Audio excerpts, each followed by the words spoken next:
Isaiah Thomas is here. So too is Doug Collins. A Bulls win may be likely, but what's likely doesn't always happen in sports. If you were Phil Jackson, Doug, what would your biggest concern be tonight? Well, Bob, before the series started, Phil Jackson said Michael Jordan cannot beat this team alone. That would be my biggest concern. Michael needs help today in the form of Dennis Rodman on the boards and defensively, and he needs help from Scottie Pippen and Tony Kukoc. In Game 5, they were terrific. You see the points and assists. In Game 6, Michael 35, Scottie and Tony only 9 of 25, 3 assists. Neither had a field goal in the fourth quarter. Michael needs to be fresh in the last 6 minutes of this game. So if the game is close, he can do what he does best, be the best closer in the NBA.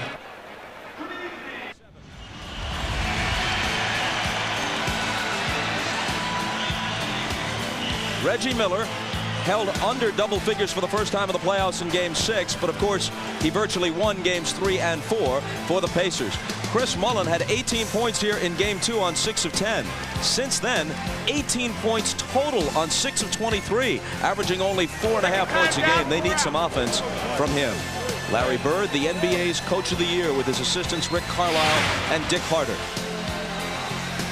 Here's Phil Jackson's lineup. Michael Jordan needs just 5 points tonight to pass Kareem Abdul-Jabbar as the NBA's all-time leading playoff scorer. Kukoc in the starting lineup again, but if Dale Davis begins to get into the blocks and score early, we'll see Rodman off the bench sooner than we have earlier in this series. Phil Jackson, the all-time leading coach in terms of winning percentage in both the regular season and the playoffs in NBA history. Early. Then when they got here, he gave a very emotional and personal speech. He told them, guys, believe in yourselves. Believe in your dreams. We can win this whole thing. He then went on to tell them of the 1981 Celtics and his first title and the parade that the team had and what it felt like to have a whole city salute you. He said, guys, it can all be yours. I believe in you. Believe in yourselves. Mark Jackson, Jalen Rose, and a lot of the guys told me it really got to them. Bob? Jim, thanks a lot. The last time a road team won a 7th game as late as the conference finals or finals, the Philadelphia 76ers against Bird's Celtics at Boston Garden in 1982. One of 2 7th games that Larry Bird lost in 8 tries. His Celtics won 6 of 8 7th games. Chicago with the game's first possession. Pippen drives, misses on the run, and Jackson has the loose ball.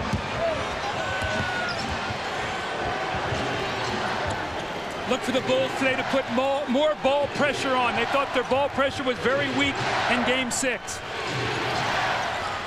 Miller lobs to Smits. He finds Dale Davis, who gets inside for the dunk. And that's where Indiana will attack right away with Smits and Davis. That's just the way Game 6 began, with Dale Davis getting position inside and slamming one home. He ended with a playoff career high of 19. Kukoc ties it, plus a foul. You can see early in this ball game, Chicago, 2 possessions, Scottie Pippen to the basket, Kukoc to the basket. Now that was a strong finish by Tony Kukoc going to his right. I thought Scottie flipped the ball up to get away from the contact. He's going to have to go strong in this game. The officials are Hugh Evans, Dick Bavetta, and Jack Neese. 3-2 Chicago. Remember now, Bob, Tony Kukoc is a much more effective player when he gets off early on the offense.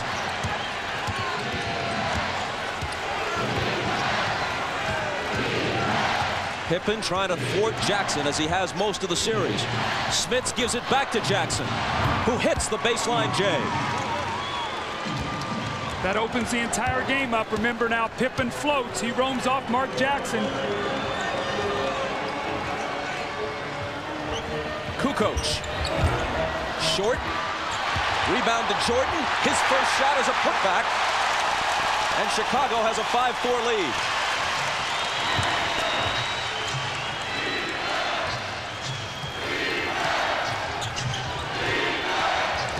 Jackson into the lane for Smits. Knocked away by Longley, but Luke is hit with the foul. Now you watch the way Michael attacks this offensive rebound. He'll move Miller around, and then as the shot goes up, watch as he goes after it goes up and puts it right back in. He attacked that rebound, Doug, like it was a hungry, like he was starving for that basketball. Michael Jordan has come out with the type of energy and emotion that Phil Jackson wanted to see in Game 5. I would say that was a pretty determined effort. That was Smith's first point, but he got the assists on the first 2 Pacer baskets. See, now 3 key players to start this game for Indiana are Mark Jackson, who has a field goal, Dale Davis, who has a dunk, and Rick Smits, who has 2 free throws. So if you're Larry Bird, you have to be happy with your start.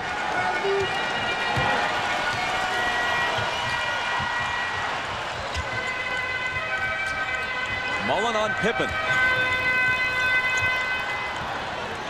Michael with his back to the basket, guarded by Miller.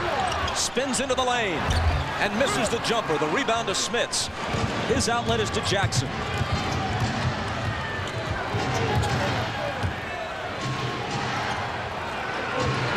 Dale Davis. Miller on the run, scoops it up, and it rolls home for him. So Miller taking it to the hoop, as he rarely does. Here's Harper at the other end, and he's fouled.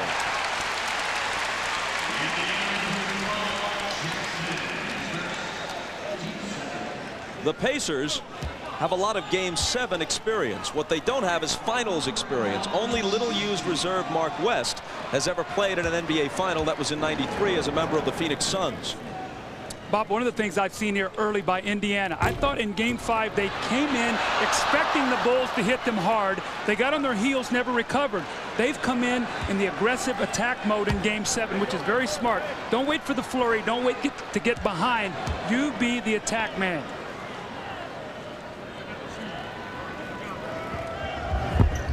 Harper misses them both, and Mullen takes the rebound.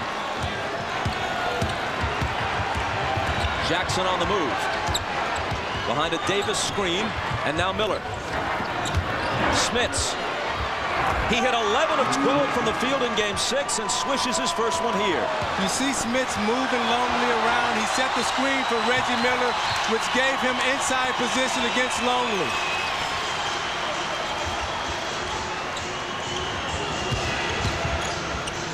Kukoc with room. Rebound to Jackson.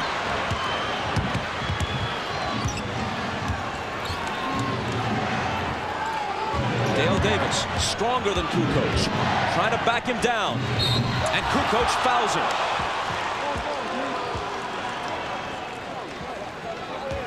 Now you watch, the screener who sets the pick always gets the shot. Look at the position that he was able to establish because he set the screen. He spinned off of Longley's body and shot the turnaround baseline J. When Rick Smits' effective screening, Doug, that frees him up inside so he can come out and have big nights. Dale Davis misses the first free throw. He's shooting 50% with that miss from the free throw line in this series, but 73% from the floor.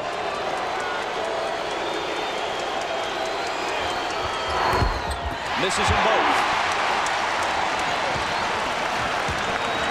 Bob, remember now how crucial free throws are in big, tight playoff games. And Indiana in the playoffs has really been shooting them exceptionally well, other than Game 6.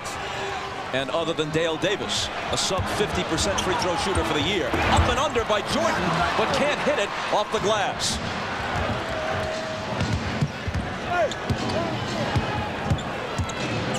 Now it's Jordan on Jackson as Mark brings it to the front court. Mullen lays it in, and Indiana hasn't missed from the field. 5 of 5. Now the Bulls throw it away. Pippen deflected it out of bounds. Still Indiana ball. You know, on that last drive, Tony Kukoc went high side and Dale Davis sealed him, which let Mullins go to the baseline. They're so conscious of Dale Davis. And how long is Phil Jackson going to stay with Kukoc in this matchup against Davis? Davis again, good again. I think he's going to go right down to the bench right now. Phil's going to call a timeout. This is something he usually doesn't do. He has great confidence in his team, and he lets them play through these kind of moments. Phil Jackson told us yesterday that if Dale Davis gets off to the kind of start he had in Game 6 at Market Square Arena, he will yank Tony Kukoc early and go to Rodman. It's the Pacers by 9.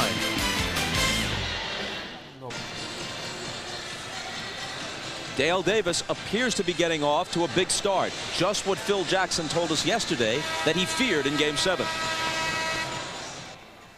He has left Kukoc in, at least for the time being. Davis is averaging just under 9 points a game in the playoffs overall. He has 2 baskets here, was fouled another time, and missed the 2 free throws. After the timeout, it's Jordan. Miller has the assignment on him. He gets around him and lays it in. No basket. No basket, says Hugh Evans. Foul before the shot.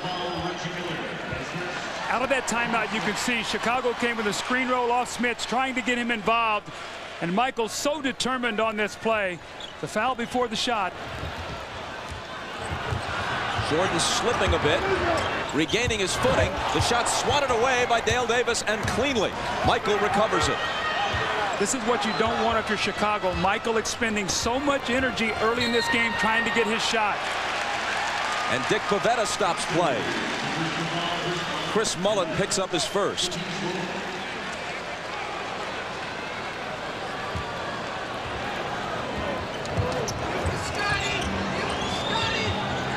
Kukoc to Pippen, and now Jordan.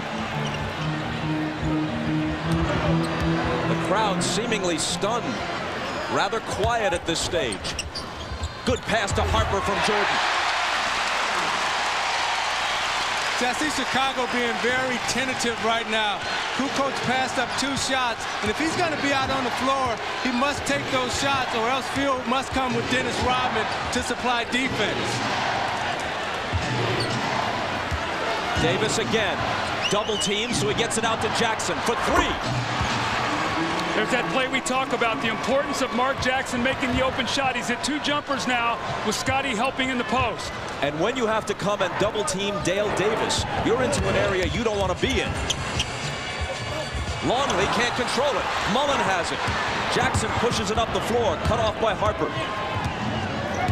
Going right back inside to see if they get the double team once again. Davis turns to face the hoop.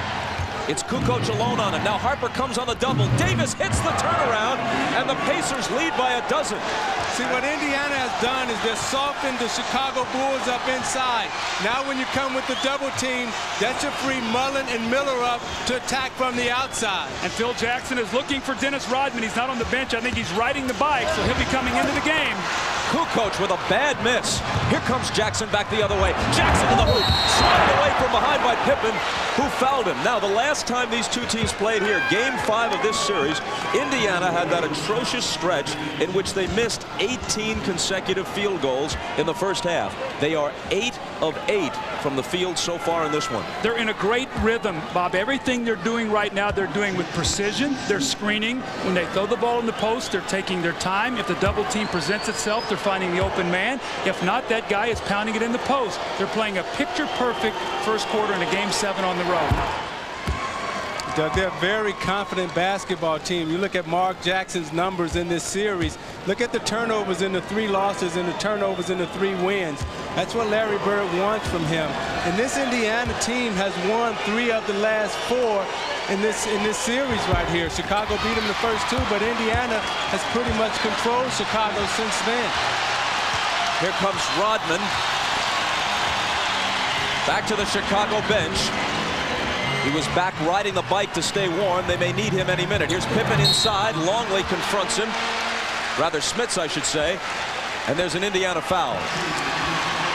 Bob, what they're going to need from Dennis Rodman is this right here. An energy lift. Toughness, emotion. Remember Game 1? The Bulls were so flat. He came in off the bench, made tremendous hustle plays, and got this crowd into the game. And he should be able to capitalize on the offensive boards, because every time they go to Pippen and Jordan in the low post, they're coming off of Longley.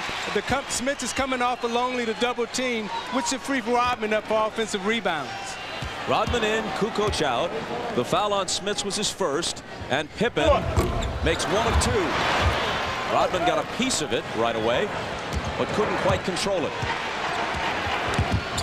Bob, great balance right now for the Pacers. Everybody in the game has a field goal.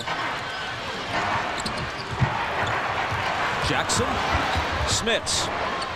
Pippen got a hand on it. Longley picks it up. Here's a 2-on-1 break.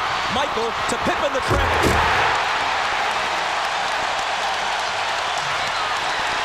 And that gets the crowd back into it. And Indiana immediately turns it over. You know, the reason why they got that turnover is because they forced Jackson to pick his ball, to pick the dribble up early in the backcourt, which created a busted play. Here's Michael trying to seize some momentum. Pippen fakes the three and drives. Contact and an Indiana foul. A careless turnover from Rick Smits leads to this. A 2-on-1 fast break. Michael Jordan, and you get Scottie Pippen with the big slam. And then the careless inbounds play. Reggie Miller just took his eye off the ball and it goes out of bounds. Those are all momentum energy plays, and you cannot make those kind of mental errors in a game of this kind of magnitude. Now, Bob, with that said, Larry Bird is going to have to be very smart today using his timeouts. Anytime he feels a surge, he's going to have to stop it.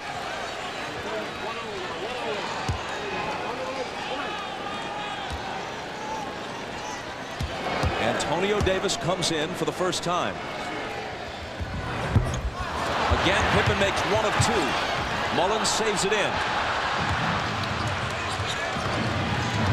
Indiana's lead is 9.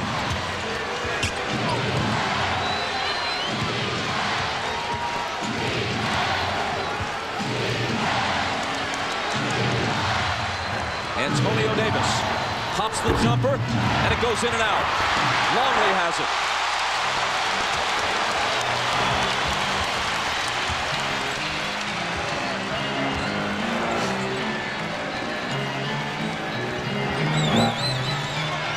Jordan with Miller on it. They clear it out for him.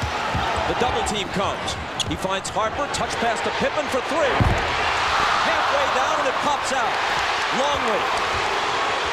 Pippen again on the drive. And a whistle.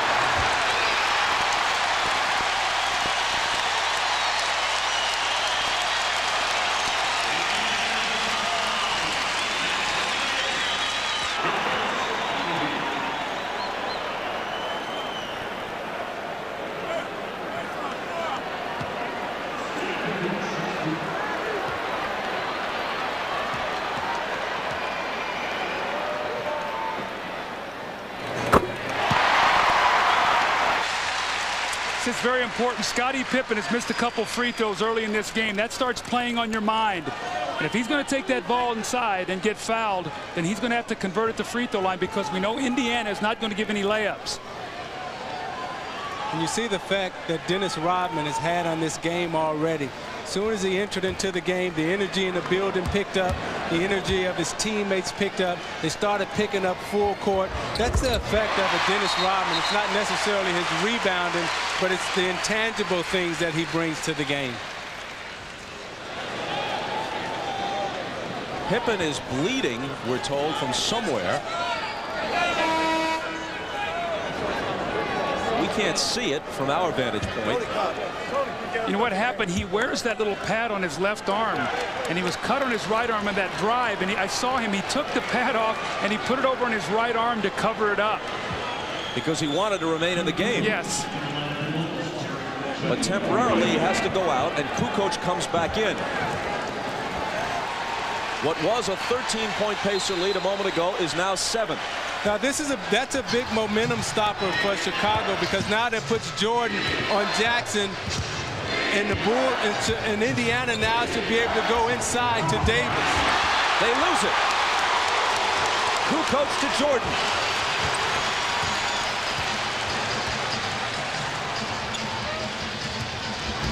Harper tripped and fouled.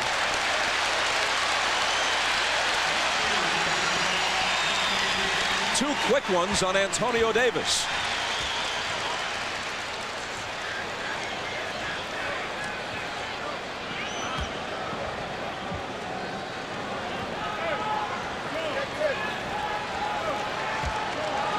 Harper taking his time walking to the line. A chance to make this a 5-point game.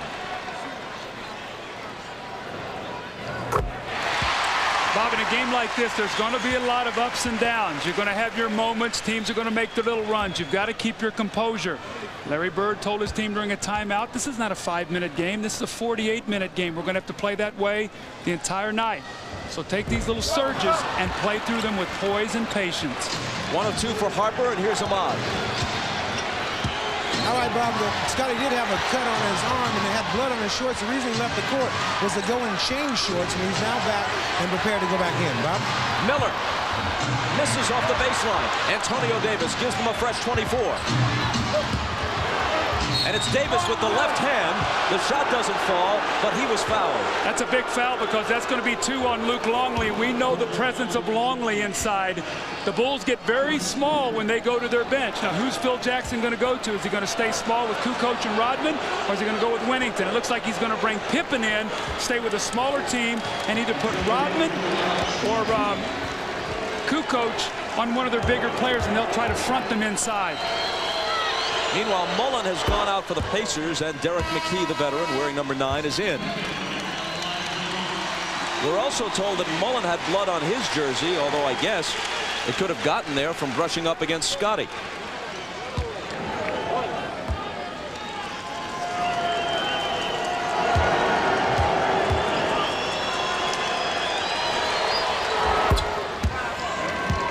Pacers by 8. Now, Chicago has a very fast team out on the floor, and what Indiana must do to negate that speed is to put a body on Kukoc, Rodman, and Jordan. Here's Michael. It's McKee on him now. Miller comes over on the double team. Scotty with the floater. I think they're going to have to make Pippen make a jump shot. They're running at him, and he's beating them and getting into the lane. Close out on him, make him hit a couple shots before you honor his drive that much. And the Bulls have cut it to 6. Dale Davis against Kukoc once again. 3 seconds to shoot, and Miller slices through, takes the pass, and hits the reverse. There's a great read by Reggie Miller coming from the weak side. He saw Davis was in trouble, came to a free spot so Davis could see him and make the pass. Boy, Pippen really wants the ball inside against Miller. And he gets it, but can't convert. Rodman has the follow pop out on him. Inside 2 minutes now in this first quarter, and Michael Jordan has only 2 points, and that came on a rebound and a putback.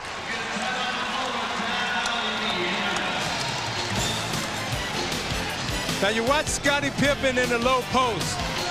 As he gets it, he fakes, and he uses his speed to go around Miller with the extension right over Davis's fingertips. He's only taken really 1 perimeter jump shot, and you can see him rattle the 3 in and out. What he's doing is driving that ball to the basket. This was the first play of the game. He flipped the shot up there and missed it. But look at the aggressiveness on these drives to the basket. His shot chart, everything is in the paint. He's taken 2 shots outside and missed them. But more importantly, he shot 6 free throws. They must back off of him, Bob, and make him make a couple jump shots. The Bulls as a team are 5 of 15 so far. Indiana 9 of 11.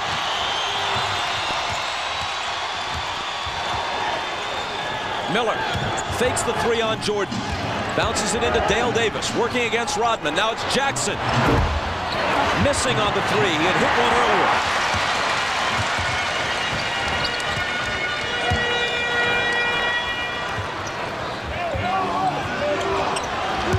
Miller trying to contend with Jordan. And Michael's jumper in the lane is short. Bobby's only 1 for 5 now. Jalen Rose in for the first time.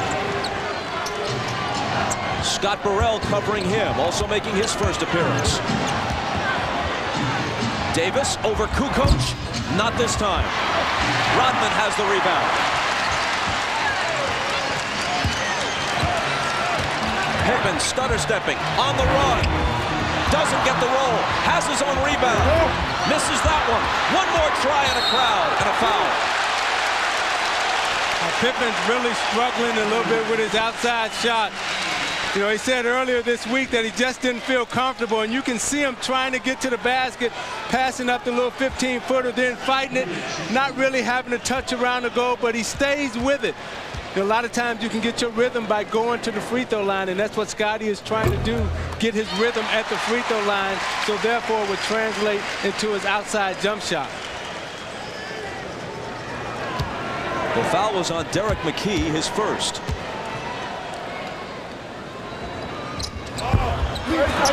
One of two. Pippen 5 of 8 at the line so far.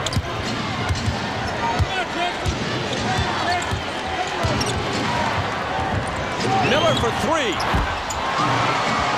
He felt it, caught it, tough turn the opposite way, and it was clean. Right now, Bob, Reggie Miller's in a great shooting rhythm. He started out this game 3 for 4, and he was looking for that shot all the way.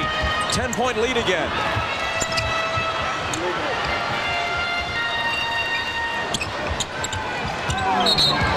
And Kukoc is fouled by Mark Jackson. 2 on Jackson. This is a set play. Reggie Miller on a little zipper screen coming to the top. That's a tough catch. You're going away and you turn and you square. That's great footwork and a follow through in the shot. I think Indiana's going to have to start using a little bit better judgment here, Bob. They're so aggressive in this first quarter. They're fouling out on the floor right now and putting Chicago to the line, I think, needlessly. So maybe back off a little bit, play a little softer on the perimeter, and channel a little bit of that enthusiasm that you have right now. Pacers have had 10 fouls called on them in this quarter, double the limit. Bulls, meanwhile, with 4 team fouls. But see, I think Larry Bird will live with that because he wants his team to come out and be aggressive. And when they're aggressive, you know, they play much better. As you can see, they have the lead right now. Looking to take it back to 10 before the first quarter ends. Miller, Rodman up on him. Pass in the lane to Davis. Little jumper, off. Loose ball, grabbed by Rodman. Heaves it at the horn. And after 1, the Pacers, who are up by 13 at one point, lead by 8.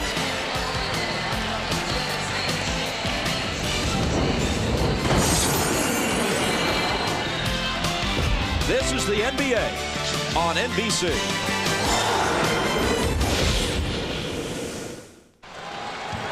Along with Davis, McKee, both Davises, Antonio and Dale, and Travis Best for the first time as we begin the second quarter. Michael begins it on the bench for Chicago. Here's Steve Kerr in, guarding Best. Best went around him for the game-winning basket on Friday night at Market Square. Here's Rose cutting inside of Burrell and drawing the foul. And what Jalen did was very smart right there. He took a look at the shot clock and didn't settle for the jump shot. Drove it to the basket with his right hand. Burrell cut him off, and then he spent back to his strong hand, which is his left hand.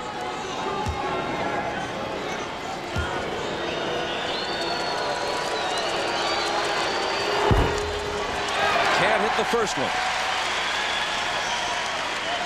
In the games they have won, he's made a major contribution each time. Not so in the 3 defeats. Of course, one of those 3 defeats, he was suspended and not in uniform, not even permitted to be in the building for Game 5. He's a tough matchup for Chicago. They really have no one that can guard him because Pippen is spending his time on Jackson and Best, and Jordan is spending his time on Miller. So that frees up Rose to kind of roam around. And while nobody stops Michael, Rose does a pretty good job on him trying to contain him. Here's Kukoc, 5 on the 24. He lets it go and misses it badly. Rebound flat-footed to the 5'11" Travis Best.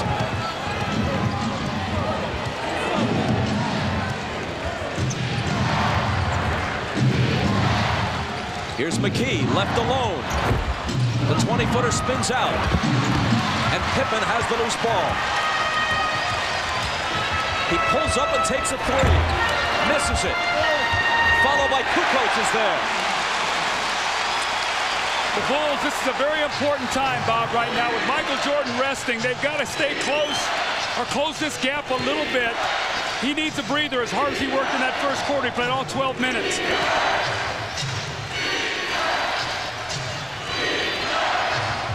Rodman on Antonio Davis, who puts it on the floor.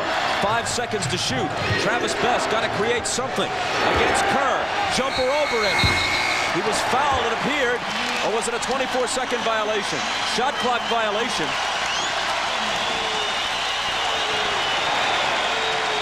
I thought he had actually beaten the clock and got it off in time. What's happened to the last 3 possessions for Indiana? They've gotten very slow in their offense. Too much dribbling, not enough movement. The Bulls have locked in, forced a couple bad shots. See, the way Chicago is going to have to cut into this lead is through transition and turnovers, or Steve Kerr is going to have to make an open shot. Here is Kerr, foul before the shot. Kerr played 14 minutes in Game 6 and managed only 1 shot from the field, which he missed. He's averaging less than 3 points a game in this series. See, with this group on the floor, Pippen pulls up and he takes a long J, but Kukoc is there to lay it in, and that's the way they must score against this lineup because they're very thin inside right now. As the Bulls put it back in play, there's a nearly immediate whistle. Derek McKee hit with his 2nd personal.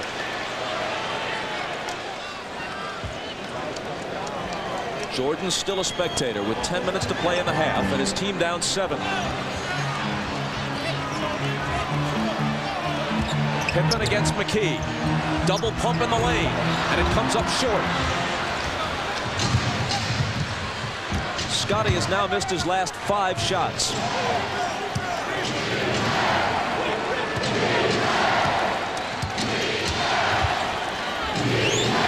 Dale Davis. Burrell trying his luck on him defensively. And play is stopped before he can make his move. 9 minutes and 32 seconds to play in the first half. Indiana by 7.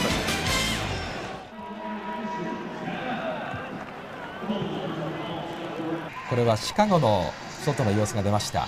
ちょうどビリルが林立しているところがダウンタウンで、その向こうがミシガン湖。Shots because they have 8 to 3 on the offensive boards. Indiana shooting 10 for 16, 63%. That's what I was talking about in the opening. They almost have to play a perfect game. With all this, they're only up 7 points right now. Michael comes back in after sitting out the first 2:28 of this second quarter. Miller is for the moment on the Pacer bench.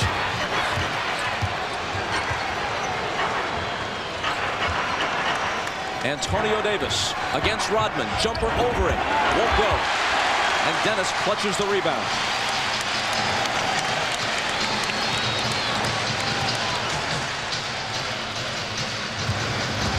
Kukoc out to Jordan.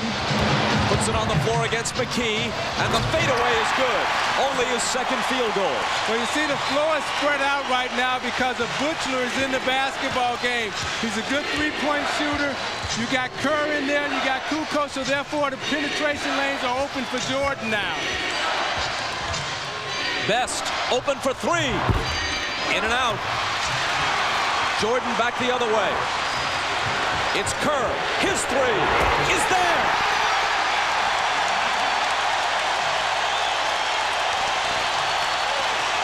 The all-time career leader in 3-point accuracy has been having a very quiet series, but a big bucket there that brings them to within 2 after they had trailed by 13.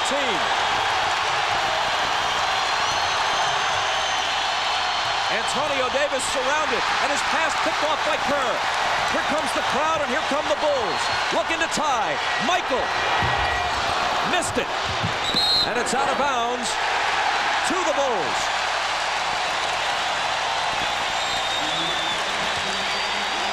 The Pacers offensively are standing around right now. They're trying to take advantages of mismatches. There's no movement in their offense right now.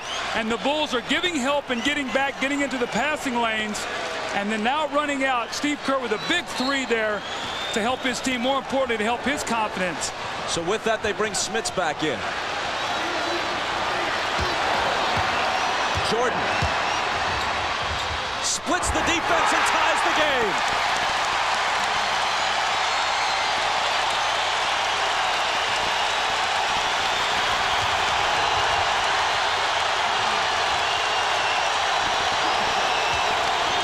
Smits.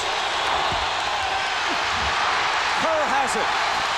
And now the Bulls look to take the lead.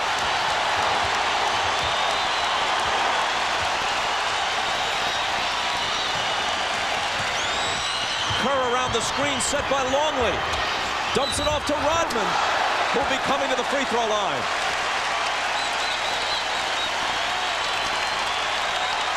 Now you ask why the floor is so spread right now, because they have shooters. Look at the spacing. Look at the driving lane. There's no one there to impede his progress.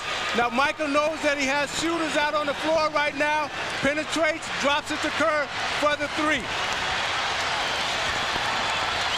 Meanwhile, the last foul was on Antonio Davis, which is his third. Now you watch Jordan inside. The double team is late. Why? Because now there's shooters out on the floor, which allows Jordan enough time to operate inside.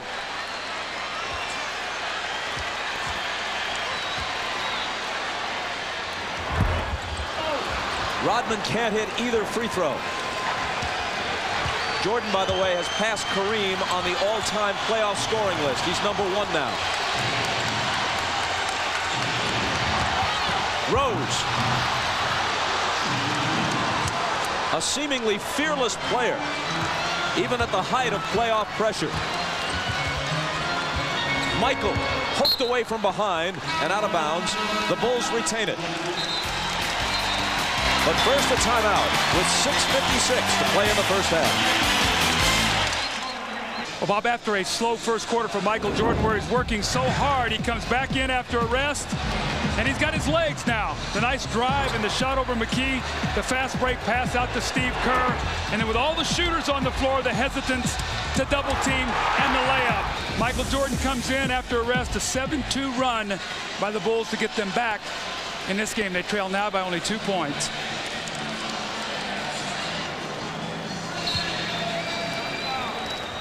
Hugh Evans hands it to Michael. Into the lane he goes. Ball knocked loose. He recovers and forces up the shot as a whistle blows, and he'll come to the free throw line.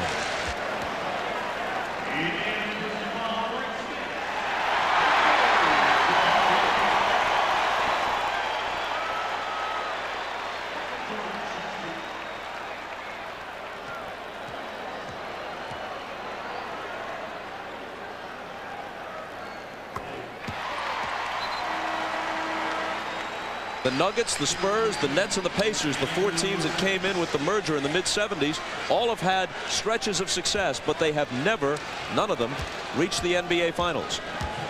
Smits reaches the bench after being yanked with his 3rd foul. The importance of that Pacer bench. Michael Jordan, nobody blocks him out. The best player in the NBA. He follows his shot up and gets the three-point play the hard way. The Pacer bench today, so vital in their success, only 1 of 5. And after trailing by 13, the Bulls now lead by 1. Best into the lane and hold on. There's a Chicago foul this time. Now, Isaiah, you know, when a guy shoots a free throw, somebody's supposed to block him out. The Pacers, nobody blocks him out. You see Best and Miller in no man's land. Somebody's got to block out Michael Jordan. You give him an easy one. Yeah, and with Smits on the bench right now and Antonio Davis, he has 3 fouls also, so they have to come with a smaller McKee. Look for them, look for Indiana right now to try to get Miller off with some easy baskets off screens. Foul on Rodman was his first. Best to the hoop. Chicago doesn't have anybody quick enough, really, to contend with him. He's like a water bug out there. You can see Larry Bird's philosophy. Our bench might not be performing well right now, but we think in the end it's going to help us win by being fresh. Jordan. No look pass to Longley, and getting a piece of it was Dale Davis. Bushler comes up with it for Chicago. Davis's 2nd block of this first half. And an offensive foul against the Bulls. Yeah, they caught Jordan underneath. He threw Reggie Miller away. He went to make a cut, and then he grabbed him and just shoved him out of the way. You watch him go up to fake a cut, and as he goes to fake the cut, he just throws Miller out of the way. And Jordan picks up his first. And Miller is very good at feeling pressure and reacting and forcing the official to call a foul. Best was fouled as he released the pass. Isaiah, the last possession, Chicago took a shot, and I looked up, and Jalen Rose was leaking out to the half-court line, as was Reggie Miller, All 5 Bulls were on the board. You got to have 5 guys rebounding. The Bulls are getting second shots. You can't worry about running right now. Yeah, especially when you're trying to win on the road. You got to pick up all the loose balls. Best misses, and the rebound comes to Buechler. Foul a moment ago was Kerr's first.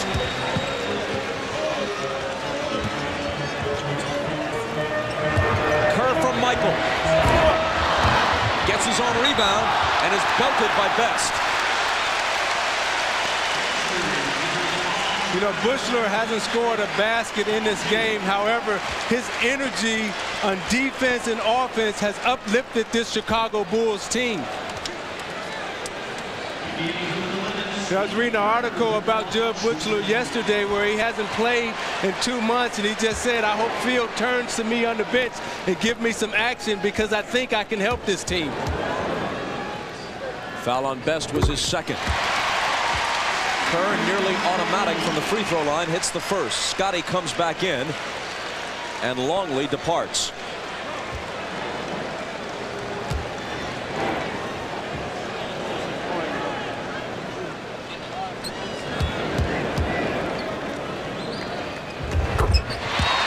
Kerr hits them both. See, I like what Phil Jackson has done. He's bought time from his bench. He didn't look to him in the first 5 or 6 games, but now he's bought time. Best misses a 3, and Buechler has the rebound. Jordan to the hoop, then dishes it out to Pippen. Cross-court Kerr, open 3, got it!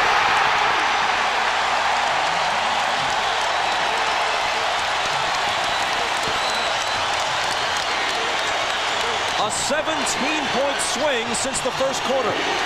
Chicago by 4.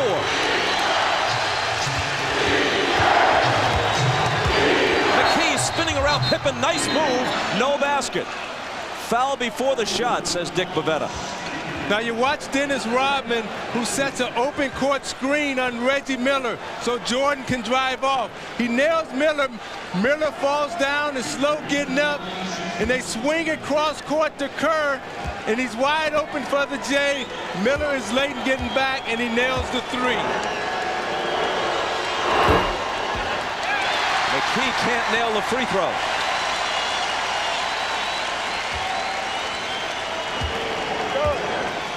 The Pacers have been so concerned all series long with giving Steve Kerr nothing. And today he's hit 2 big threes and gotten to the free throw line, and 8 big points off the bench now for Steve Kerr. Michael in the lane. The Bulls by 5, and Jordan into double figures with 11.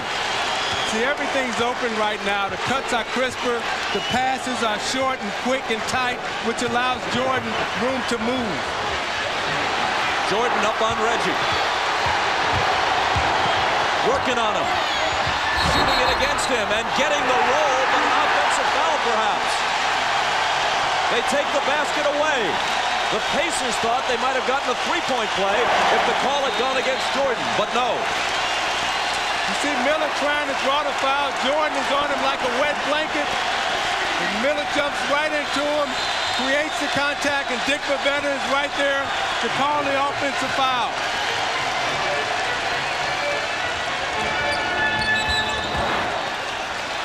And Jordan is pushed. So you watch Jordan right here. What the rest has done for him, as Doug pointed out, is that the bench has come in and allowed him to get his legs back. You see the floor is so spread out now because they have shooters. So all you need is an easy pick inside, and now he's only going against 2 defenders inside. If Dale Davis comes to help, he can dump it off to Rodman. You know, I think what also has happened, Isaiah, is that what Ahmad talked about before the game, Michael was saying, who's going to come through and play for us today? And I think what Steve Kerr has done off the bench and some of these bench players has given Michael a better feeling of what's going on today. Jud Buechler, too. The foul on Jalen Rose of the Pacers was his first. Both teams are over the limit. And when you're the leader of your team in a Game 7 situation and you stand up and say, hey, we're going to win this game, that takes the pressure off of everyone on the bench and allows them to have confidence to come out and perform. Jalen Rose against Buechler. Pippen comes over to help, and Rose is denied. Jordan only 2 points in the first quarter, 11 here in the second. And Pippen travels as the Pacers get the ball back.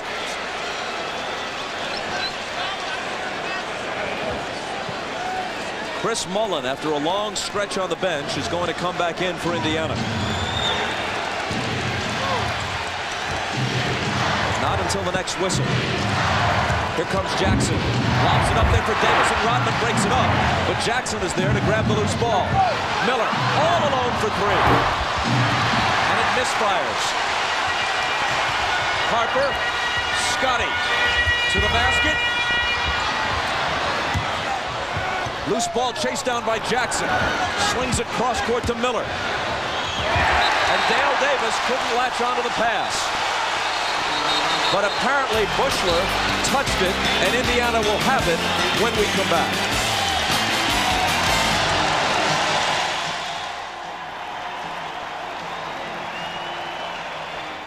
There's 2 minutes and 51 seconds left in the quarter. Finish quarter strong. Come on, let's go. Bob, I'm ready to play. Put me in. Michael Jordan with great leadership there, and all one-on-one for Indiana this entire quarter. They're 4 of the last 17. They've only scored 6 points, and the Bulls are feasting on them right now defensively. The reason why that is, Doug, they have no inside presence. They're trying to establish it right now with McKee. Rodman will be nailed with a goaltending call, but he got it out of there pretty emphatically, didn't he? Yes, he did. You see, with Davis and Smits for the Pacers in foul trouble, you see there's no inside presence now of someone there that can score. So therefore, Chicago's speed, and they have 10 offensive rebounds to Indiana's 1. Jordan putting the moves on McKee and putting the ball in the basket. Big time right here for the Pacers. A little over 2 minutes to go. The Bulls up 7. You know that they'd love to push this to double digits by half and send them in on a downer. Miller on the move and fouled by Harper. After hitting their first 8 from the field, Indiana's gone cold. Michael Jordan got off to such a slow start. He comes back in the second quarter. The rhythm is back, the bounce in his step. It's given his team such an emotional lift in this quarter. After he was hit with the foul, not Michael Jordan, but Ron Harper picks up a technical. Michael's expression is one of annoyance directed at his teammate. Not now, don't give him a free point.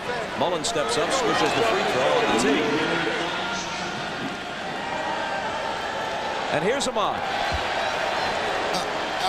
All right, thanks, Bob. When we came out of that last time out, you saw that conversation on the bench. Michael Jordan getting animated, telling the team, come on, let's go. Let's finish up this next quarter. Well, in the first quarter, there was no conversation whatsoever. So as you can see things changing, I think it's all on the shoulders of Michael Jordan to get his team involved emotionally. Bob? Thanks, Ahmad. Indiana picks up 3 points at the free throw line. 1 by Mullin, 2 by Miller. And they're back to within 4.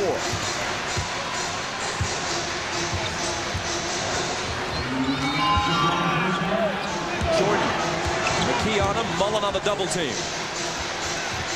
See, without Steve Kerr in the game, they could double team, and they don't have an extra shooter out on the floor. Pippen's 3 is off. Harper has it knocked away. Rodman recovers it and goes to the hoop.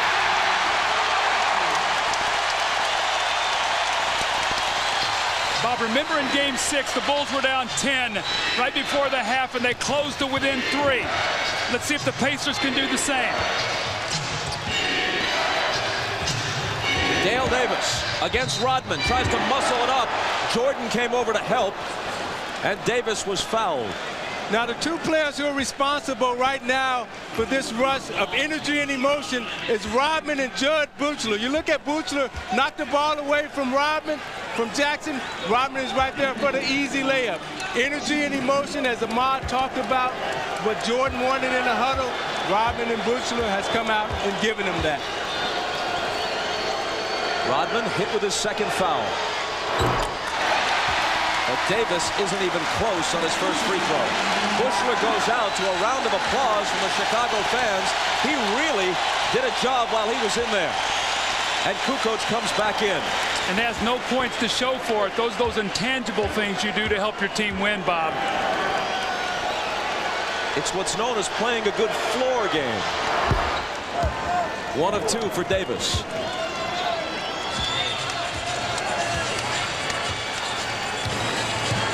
Bulls by 5.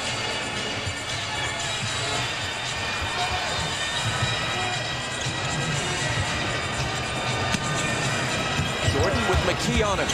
Michael into the lane. The follow. That doesn't drop, but then Pippen is there finally for the tip. Indiana has got to get on the boards. Remember we talked about in our open the offensive rebounds. The Bulls were 24-9 in Game 6 and lost. Today, that is the difference in the game right now because it's giving them multiple shots even when they're not shooting well. The ball is kicked out, and the Pacers will have it. So you see Larry Bird sitting there, and he's just trying to weather the storm because he knows that with no Antonio Davis and no Rick Smits, they really have no inside presence, and he's just trying to hang on right now. Jordan's on Jackson.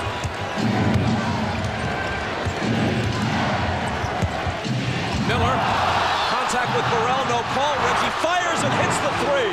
That was a huge no call because Reggie loves that move where he turns and tries to sweep the ball through you. That's a 3-point play. Cuts the lead to 4.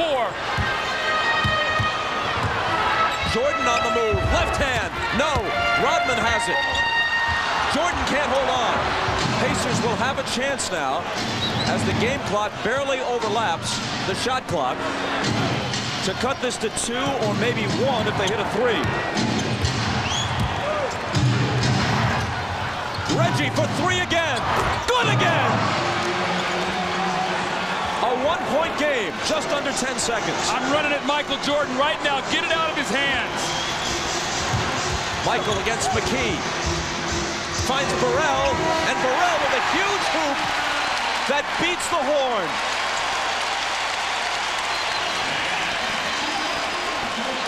Jordan and Burrell are both arguing. Jordan talking about a previous possession where he thought he was fouled. Burrell thought he might have gotten a 3-point play on that last hoop. You see, Doug, you talked about going to double Jordan, but he's so smart, and he sees the floor so well. You see Burrell goes up, hesitate, takes the double pump, and the hit from Dale Davis, but they don't call the foul. And you see Michael Jordan going right at Hugh Evans, wanting a foul. He said, hey, I was going up and he knocked it out of my hands. That was a foul. 24 points coming in the paint against us on the defensive end is just unacceptable for the second half. He wants to keep Rick Smits and Antonio Davis in the game aggressively without picking up fouls. And finally, Mark Jackson gathered the group together and said, hey, guys, we're going to win this game. Bob? They start the second half with the ball, Jim, and it's Mullen bringing it out of the backcourt against the defense of Jordan. Puts it behind his back on it. Into the lane for Miller, and Reggie Miller with a little flip move brings the Pacers back to within 1.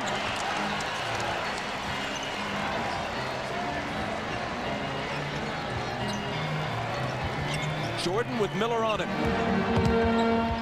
Now around Smits. It comes up short. He gets his own rebound. He tries again, and this time gets the result he's looking for. Jordan has 17. That's a bad sign. Your coach talks to you about the importance of rebounding. You come out and give up a second shot on your first possession. Miller has 17 for Indiana. He lobs it to Smits. Smits finds Dale Davis. And there's a Chicago foul. Well, Michael Jordan's going to spin in the lane, and you get people giving help, and you lose track of blockouts. But Isaiah said before, your guards must come back and rebound. One of the things with the Pistons, you and Vinny and Joe rebounded. You came back, and that helps your big people to be a good rebounding team. Jordan picks up his second foul, but if you're going to foul somebody, it might as well be Dale Davis, who with that miss is 1 of 5 at the stripe tonight. And Doug, what Indiana has to be very conscious of right here is they must stay in the game the third quarter, because Chicago has dominated this series in the third quarter, outscoring Indiana 157 to 130 points thus far. Davis doesn't make Chicago pay. Mullen collides with Kukoc. They let the contact go. Harper on the move, stumbling a bit. Kukoc hits from the head of the key. Well, Rick Smith only almost picked up his 4th personal foul against Ron Harper. That would have been deadly right there.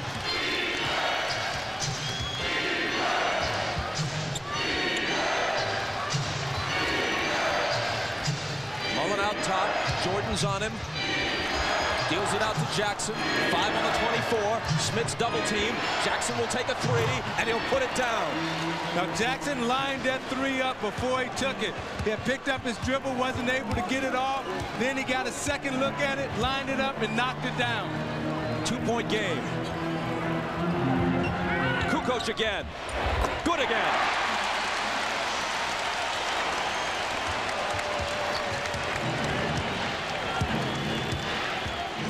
Jackson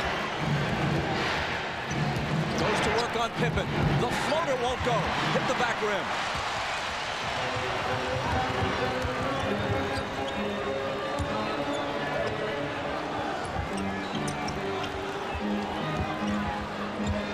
Longley gets inside Smits, and Mullen trying to help fouls him.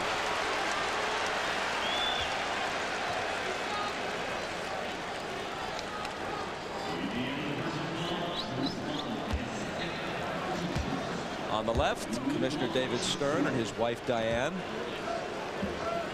And to the right, Rod Thorne, the guy who metes out the discipline in the NBA.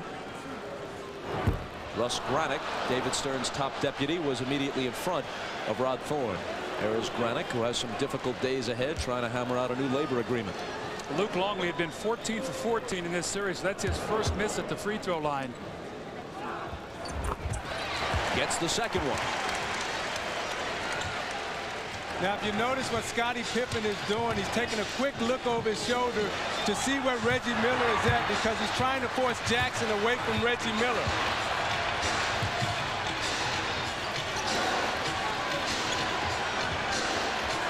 Reggie to Mullen. Mullen into the lane. And got the roll. So Mullen, who had given them virtually nothing since game 2 offensively, has 5 points so far. It was a nice curl by Mullins off the screen. He doesn't have the foot speed, but he was able to get Pippen on his hip and able to extend away from him so Pippen couldn't block the shot. Kukoc, 3 in a row, and that was a 3. Great start here in the 3rd quarter. With Rodman coming off the bench, now Kukoc with a great 3rd quarter. 7 quick points. Mullen has room and has the hoop.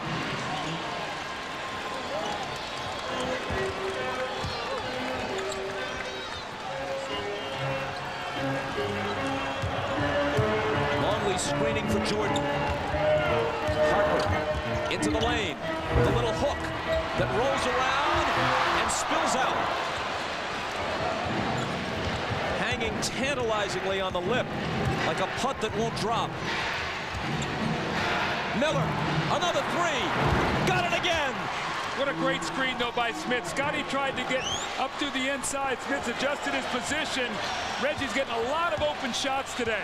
Now, you may ask why Mullen and Miller are wide open right now. That's because Smith and Davis are in the game. Pippen was surrounded and fouled. The foul is on Mullen. I think what you're seeing also here in this quarter is more movement. Reggie Miller off the basketball. They're screening. They're moving. In that 2nd quarter, they got stagnant. They started playing one-on-one basketball. Jordan deals it out to Harper. Kukoc feeling it. And why not? His 2nd consecutive 3. His 4th straight field goal of this quarter. See, Kukoc wanted that ball earlier. He was screaming at Harper, give it to me, because he was standing open in the corner. Jackson into the lane. Jackson to the hoop. Won't fall for him. But there's the rare Indiana offensive rebound by Dale Davis. And he's fouled, which is a mixed blessing because Davis hasn't been able to do much with his free throws. If, in fact, that was an active shooting foul, which it may not have been. They may inbound from the side.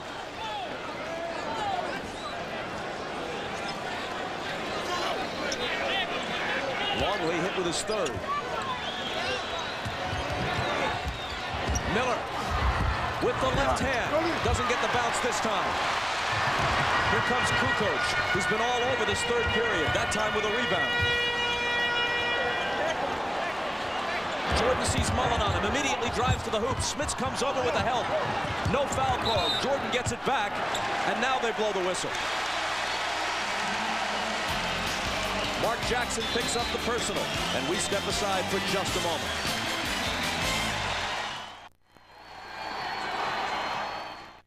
In this quarter. And in recognition of this look inside the game, to the Thurgood Marshall Scholarship Fund.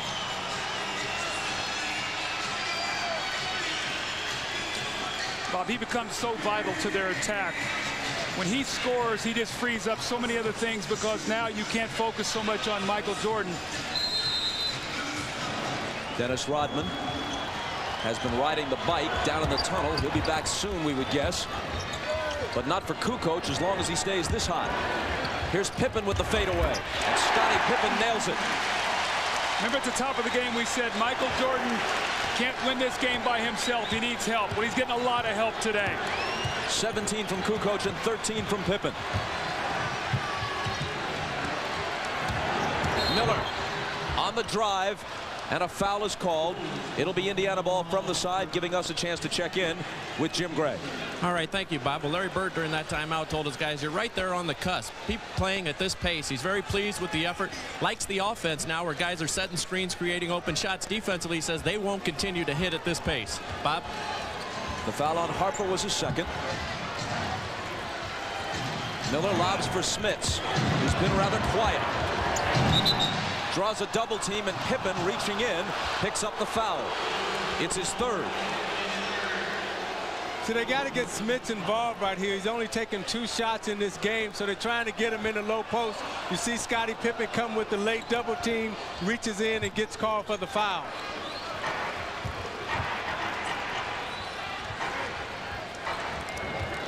Mullen, head of the key, pops it. Loose ball battle, Longley claims it.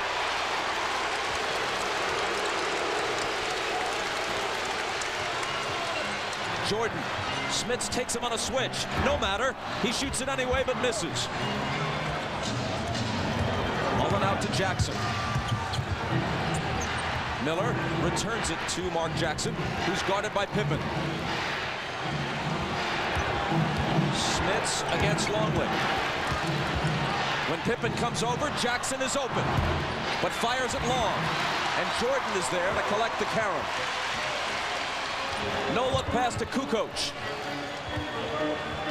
Davis got up on him, denying him the shot opportunity. Here's Pippen. Mullen pokes it away and out of bounds with 9 on the shot clock. Luke Longley has been terrific in this game. He's pushed Smits off the block. You're not seeing the deep post position he got in game 6. He's working so hard bouncing that ball. He's getting no rhythm. See, what they did in game 6 that was effective, Doug, is they kept Smits on the move coming off the screens. Kukoc with the head fake. Cross court to Harper. His jumper. Spins out. Loose ball battle. It comes to Jackson. Mullen with a good look, but can't hit the 3. Jordan now says, let's slow it down a little bit. They move inside 5 minutes.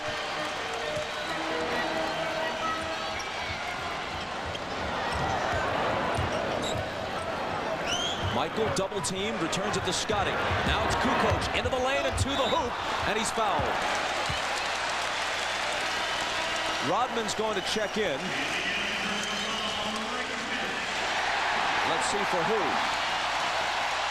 Kukoc has free throws to shoot. Harper is the guy who's pulled from the lineup as Rodman comes in. See, the Bulls have really gone big on the perimeter now. Kukoc actually playing at a guard with Scottie and Michael.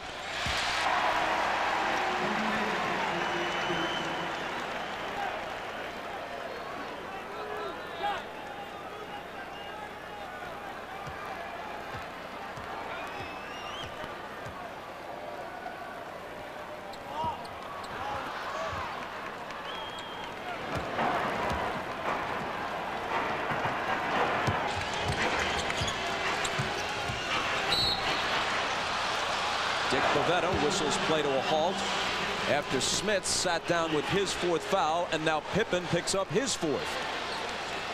The ball pressure today by Scottie Pippen is very reminiscent of the games 1 and 2. He's really working up the floor on Mark Jackson, making him use a lot of clock. And Bob, what you're seeing is he's trying to find out, Scottie Pippen, where Reggie Miller's coming off the screen and pushing Mark Jackson to the other side of the floor so he can't deliver him the ball. And you notice, Doug, when Scottie Pippen pressures Mark Jackson like that defensively, he usually struggles offensively. So let's make sure we take a look at that to see how Pippen plays down the stretch, to see if he's worn down any.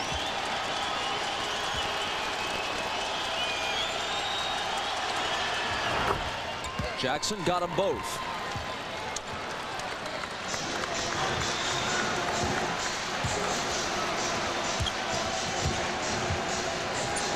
Pippen with Jackson on it. Scottie's jumper, no good.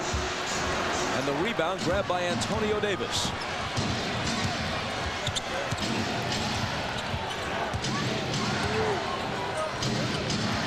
Jackson got it back from Miller. The floater is short. Antonio Davis crashing the boards. The ball out of bounds to Chicago.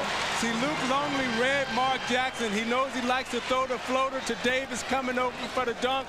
Luke Longley gave him the pump fake, gave him the up fake, made Jackson hesitate and shoot it short. Kukoc has it knocked away and stolen by Miller. Foot race for Jordan. Reggie is fouled by Michael, who reacts with a disgusted display, thrusting both arms into the air. See, I think that time the foot speed of Michael Jordan caught Reggie Miller, and he just threw him off balance a little bit. He took a swipe at the ball, but I don't think he touched anything. He cut his feet, so he really couldn't extend and get up. So I think that was a smart play by Jordan. Just so the Jordan fans hold those cards and letters, I said it was a display of disgust, not a disgusting display. You see what he did right there? He just took the feet out from under Reggie Miller so he couldn't plant and jump. Now, with Kukoc's great shooting in this 3rd quarter, it's still a 3-point game. That's where we were at halftime. That's what Larry Bird is trying to continually tell his team. We're still in there. Michael poked away on a foul. Now Mullen has 4 fouls. Penalty in effect for both teams.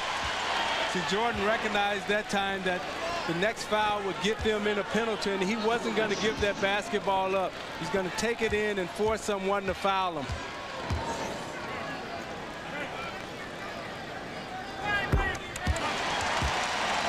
The free throw is his 18th point. Reggie Miller leads everyone with 22.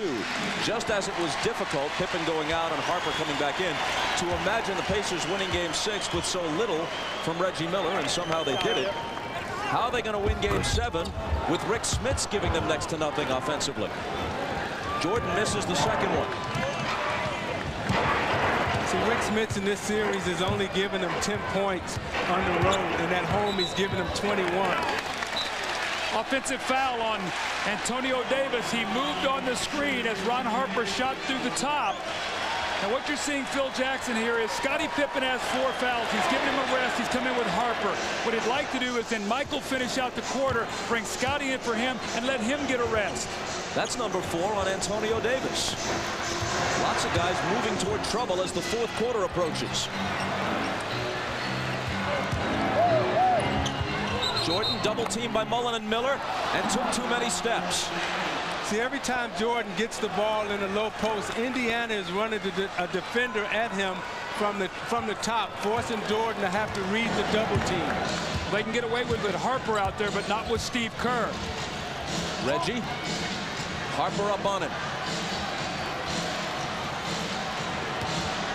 Fades away from him and misses the 3. He was determined to do something on that possession.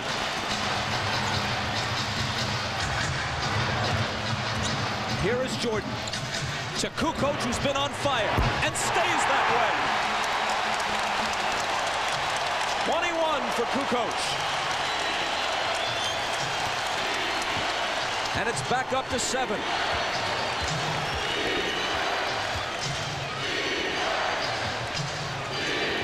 Miller's pass squirts through Mullen's hands. And the Bulls have it back. Jordan trying to split the defense. Indiana foul. It's important for Chicago to get some cushion so you can rest Michael Jordan. Michael has great confidence in Tony. He's come through in this quarter, hitting big shot after big shot. And this is what you have to do to defend your championship. 2 minutes and 17 seconds remaining. 移動してるんですよね。68対61。21 for the game, and what he's done in this series. He got off to a slow start, only 2 for 11, but look at the series that's gone on, how he's picked up his play. Only 7 shots in game 6 and 10 points. We talked about on the opening how important it was going to be for Michael Jordan to get some help. Tony has been terrific in his third quarter. Jordan sent to the line after Dale Davis's second foul, and a second consecutive free throw miss for Michael. You can see the top 3 scorers for Chicago, what they've done today. The importance are Pippen and Kukoc. Look, they've combined for 34 points. And you know Michael now will be rested and ready for a strong finish if needed. And Doug, he's done an excellent job of passing out of the double teams. He's been double teamed in the low post 11 times, and each time he's made Indiana pay. Best is on the floor for Indiana. Kerr is guarding him for Chicago. Last 2 minutes of the third quarter now. 5 on the shot clock. Got to do something and got to do it quick. 3 seconds to shoot. Miller on the run. Rebound out of bounds. Rodman upset that he couldn't control it. And the Pacers will have another crack at it.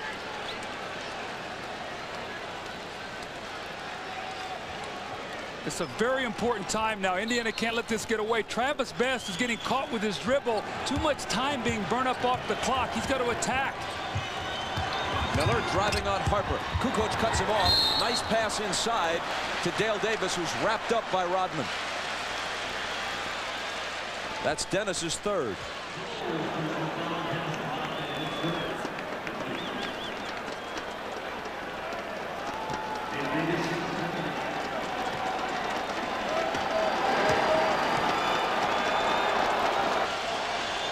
Doug, I've noticed in this series that one of the reasons why Travis Best dribbles the ball so much is that he has a hard time passing off the dribble.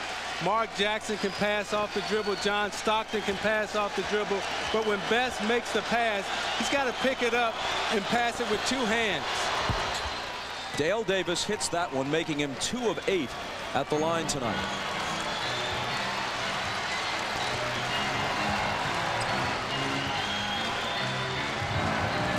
Chicago by 7 in game 7. Jordan into the lane. Can't make it 9. Antonio Davis comes away with it. They've got a break if they push it. It's Best from Miller. And he lays it up and in, plus the foul. Tough hoop. Well, Michael took it hard to the basket on one end. Some contact and no call. And Indiana's going to counter quickly on the other end of the floor. We watch Michael take it to the basket. The swarming defense. The Pacers come up with a loose ball. Reggie gets it to Travis Best, and we know he can finish. This is reminiscent of the finish of the third quarter he had the other night when they were down by 6 points, had a 7-0 finish to take a 1-point lead going into that fourth quarter of game 6. He's been shooting 90+ from the free throw line in the playoffs, but missed that one, failing to complete the 3-point play. Bulls by 5. Kerr to Rodman. Looking for the cutters. It's Michael. Off the back iron. Rodman grabs the rebound, but there's a push. And Rodman now has 4 fouls. They caught Rodman pushing Dale Davis in the back with 2 hands. As the shot went up, Rodman pushed Davis in the back, and the back official and Bavetta caught it underneath. They'll let you get away with the forearm, but when you take both hands and extend them, they see that that's an automatic foul. Both teams over the limit, but again, it's the dreaded Davis at the line. Dreaded in this situation from Indiana's perspective. And that's why.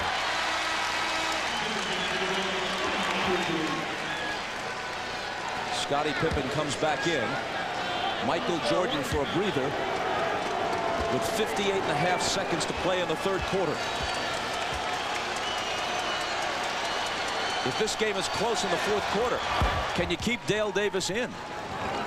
Well, I think you'll see Smits come back with Antonio Davis, but Rick Smits has been a non-factor. He's gotten in foul trouble, Bob, and they can't get him the ball in the low post where he can score. But when you have a guy you know you can foul, that you willingly foul to send to the line, it's really a liability down the stretch. Kukoc deals it back out to Harper, who has trouble controlling it. 4 seconds to shoot. Pippen will. And Dale Davis has it. Get a quick 2-for-1 here. They're going to call a set play and go for one shot. They love to have Reggie come off a double screen up here at the top and flare for a three. They can cut it to 2 or maybe 1 if they connect on a 3 here. It's Best driving on Kerr. Back out to Antonio Davis. 4 seconds to shoot. Does Best know that? McKee does, but it's short. Kukoc has it. 7 seconds to get off the quarter's final shot. Steve Kerr, long 3. And it comes up way short. The Bulls led by 3 at the half. They tack a point onto their lead in the third quarter. Final 12 minutes of regulation coming. The Pacers and the Bulls separated by 4 points. We're back after this from your local station. You're watching the NBA on NBC. Since the passing of his father, Gus Letter's been the man that has stepped up into that role. Gus has been battling cancer, hasn't been out to come in games. But tonight he came, surprised Michael for a lift, and it's a lift for Michael just to see Gus here, and hopefully it will have something to do with the outcome of the way Michael plays in this game. But whatever happens in the game, we're all happy to see Gus here at the game. Bob? Sure are, Ahmad. The fourth quarter begins with Michael Jordan still on the Chicago bench. They'll open with Longley, Kerr, Pippen, Bushler, who contributed 4 rebounds in 8 minutes at a big second quarter stint, and Rodman. Smits, Jalen Rose, Antonio Davis, Derek McKee, and Travis Best on the floor for Larry Bird. So Reggie Miller is on the bench as the fourth quarter begins. But not for long, you can bet. Longley pops out, gets the pass, misses the jumper. Antonio Davis picks it up. Pacers down by only 4. Without Tony Kukoc, where would the Bulls have been in that third quarter?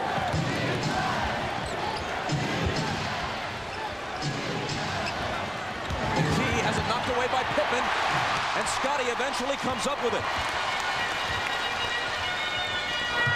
Best went for the steal and got a piece of it, knocking it away from Kerr and into the hands of Antonio Davis. Now remember, this unit got very stationary in the second quarter, start posting up, got themselves in trouble. They got to move the ball.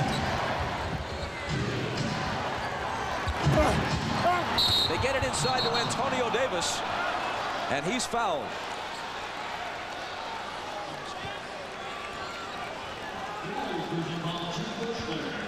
It's going to be a one-shot foul. He was not in the act of shooting, so the Pacers will take the ball. One shot as in no shots in this situation. Yes, he will take the ball sideline out of bounds. He was not in the act of shooting.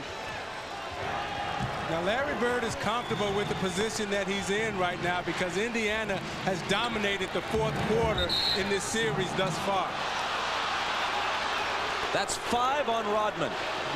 He's got 5. Pippen has 4. Mullen, Smits, and Antonio Davis all have 4 for the Pacers. You see Davis trying to establish low post position on the box, and they call the foul on Rodman. It's a lot of contact right there. Jordan's a little disappointed in that. Knows that Rodman has picked up his 5th foul, and the Davis boys have been punishing whoever is on them right now, which Dickie Simpkins is guarding Antonio Davis right now. Simpkins making an appearance in the fourth quarter of a close game 7. Not what Phil Jackson had in mind. Rose, double pumps, hits, +1. Be interesting to see how long Phil Jackson stays with this lineup. You've got Scottie Pippen on the floor with Longley, Bushler, Simpkins, and Kerr. Not much offense. You want to buy some time now for Michael Jordan, but you don't want to lose the lead that you've worked so hard to build up. See, this is where Chicago misses a Jason Caffey. He would come in right now, give him some energy. He can bang bodies. Now they have to go to a Dickie Simpkins. No three-point play as Rose's free throw is long. A lot of missed free throws here, Bob. That's 17 for 29 now for the Pacers. They've been shooting 75% in this series. Kerr with Buechler screening for him. Now Judd has it up top. Scottie Pippen. Back out to Kerr for a good look. He misses it though. Loose ball, fought for. Going to the floor is Antonio Davis, and the Pacers now can tie it.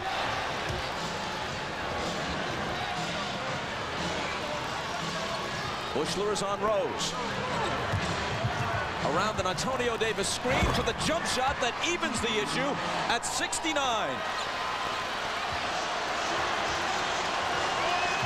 Chicago once led by as many as 8. In the first half, Indiana was up 13. Who is going to score for the Bulls with this lineup?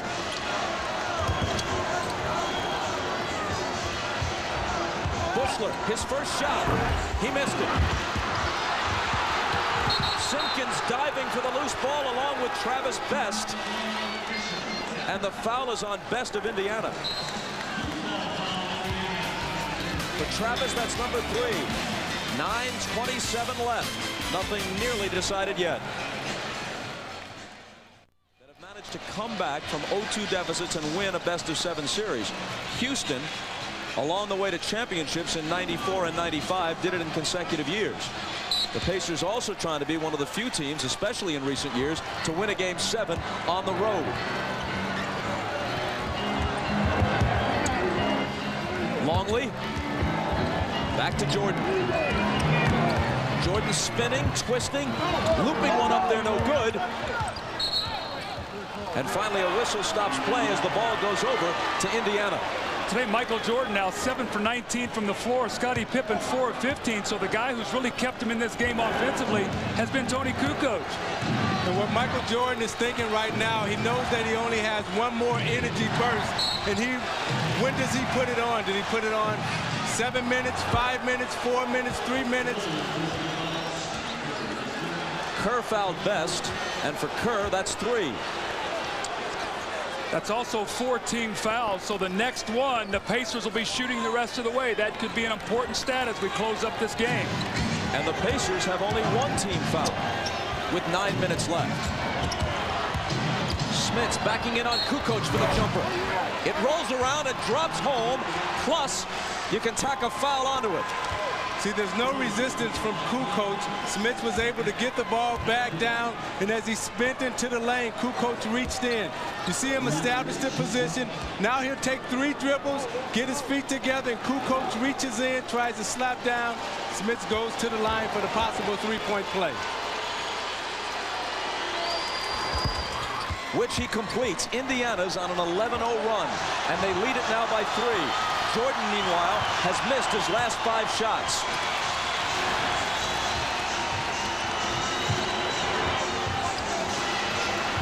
Longley looking for some help. It's Jordan. 6 in a row have gone awry for him.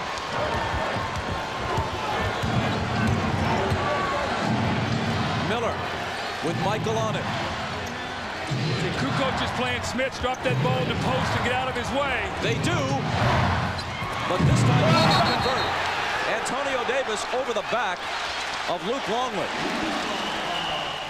And that's 5 on Antonio as we go to Jim Gray. All right, Bob, during that last timeout, Larry Bird led his 2 assistants. Dick Harder and Rick Carlisle talked the entire time. What Bird did is he drew eye contact with each guy who was going in the game, looked them each in the eye, said no words until the very end. He said, guys, this is what we're playing for. Bob? Kukoc to Jordan. The Bulls playing for a 6th title. Pacers playing for a first-ever trip to the finals. 7 misses in a row for Jordan, but not 8. Offensive rebounds. You play the great initial defense. Remember what the first half was about, 15-1 on the offensive boards. Now, can Jordan keep this energy burst going for the next 7 minutes because he decided to put it on right now? Plus, he's got to guard Miller, who swings it back to Smits, driving on Kukoc.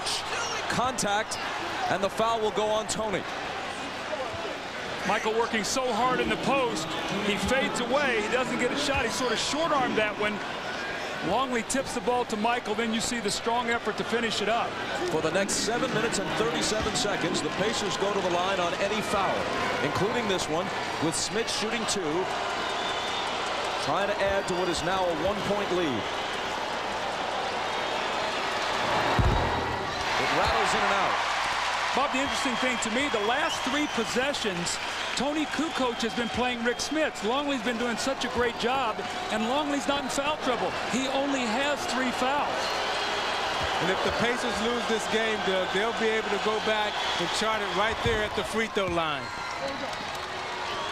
They survived a lot of missed free throws in their Game 6 win. We'll see what happens tonight. Jordan to the hoop. And he'll come to the foul line after an explosion to the basket. He can't do that as often as he once did. He can't do it throughout the game. But when he needs to, the explosion is there. Bulls get Rick Smits involved in pick and roll. He can't jump out there to stop it. The Bulls know it. Look, he can't move his feet. He opens up, and he ushers Michael right to the basket for the dunk. So look for the Bulls now to get Rick Smits involved in as many plays as possible where he has to move his feet. And see, Doug, the great players have an understanding of the game and where to pick their spots and how long they can sustain that rush. Jordan with 24. The Bulls up by 1. Longley back on Smits. Smith shoots over him. And another chance for a 3-point play as Longley picks up his 4th foul. So you watch Smits fighting Longley in the low post. He gets his balance and he takes the dribble, makes Longley move. Longley gets the elbow extended, pushes him off. Dick Bavetta is underneath, blows it, gives him the possible 3-point play. Derek McKee in the game. Why is he in the game? A fresh defender on Michael Jordan.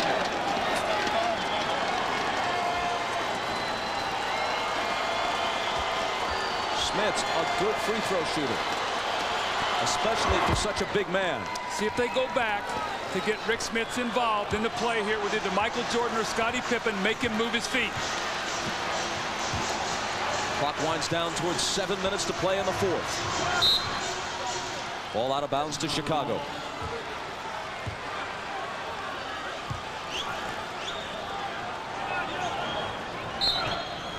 And the Bulls want to talk it over.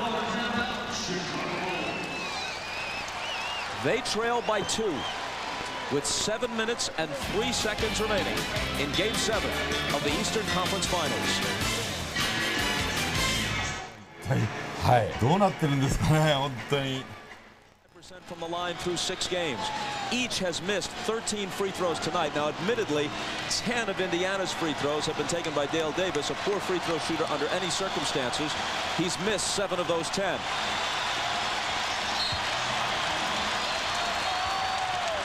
The Bulls look for the tying basket. Longley. Kerr for the lead. It isn't there. And a foul on Longley as he tries to take the rebound away from Antonio Davis, and now Longley has 5. This was a great set play the Bulls ran coming out of this timeout. They did it to set up Steve Kerr for a 3. It looked like he had an open look, but at the last moment, one of the Pacers closed in on him and got a hand up on his shot.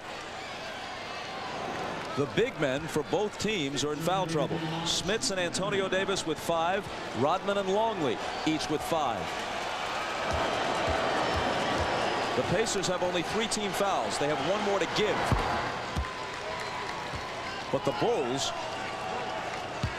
are over the limit, and Antonio Davis hits the first one. Now, Smits is in such an offensive groove right now that Indiana's going to keep going right back to him. 1 of 2. Pretty much consistent with the way these teams have been shooting free throws with everything on the line in Game 7. Jordan knocked away by McKee and cleanly. 3 Pacers surround Michael. And a jump ball is called. You're in a Game 7. This ball goes loose on the floor. Every possession vital. You see the nice hands by McKee. Watch now the players go down on the floor. Michael trying to get it back. He's very fortunate he didn't hurt his right leg. You see him get bent underneath him there. How big is this jump ball right now? You get this jump ball, you got a chance to go up 5 with 6:30 to go. Michael can really jump, but Smits is 7-4. Smits tipped it, but right to Pippen. Best up on Kerr.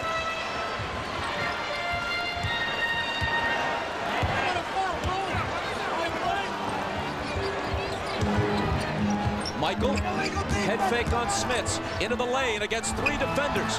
Can't put it down. Loose ball tipped out to Pippen. Kerr can tie it, and does!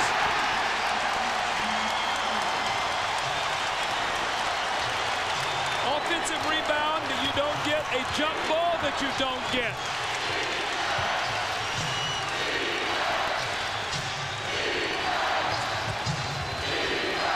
Antonio Davis gives the Pacers the lead again. I don't think you're going to see any flopping fouls in this last 6 minutes. The referees are going to make you earn it now. Game 7, nothing's going to be easy. Well, there was a no call because Pippen was inside the dotted line area. Jordan to the hoop. And an Indiana foul. Michael will have to hit them both for the Bulls to draw even. Steve Kerr spotting up. He's been big today. This is his 11th point of the game. And that's a huge shot because you give up a jump ball and you also don't get an offensive rebound. And now the give and go, Tony Davis on the bank shot.